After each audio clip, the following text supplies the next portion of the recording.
Let me show you how we can power off our Motorola Edge 70 without using the screen. So if the touch screen is not working for you, if touches don't do anything, for example, the screen is completely broken and it doesn't work, if you want to shut down the phone, you can perform the force restart, and then once the phone shuts down, you can switch to the volume down button in order to open the fast boot mode.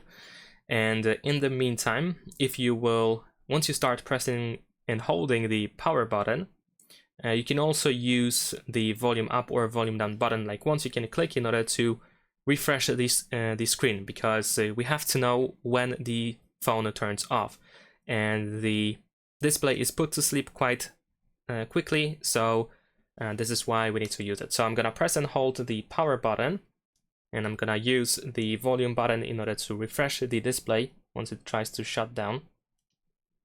There we go, and now it is completely off, so I'm gonna press and hold volume down. And now as you can see, we are in the fast boot mode. Now, over here we can use volume buttons in order to switch to a different option. So we need to find the power off option and confirm by pressing the power button. And this is how we can turn it off without using the touch screen.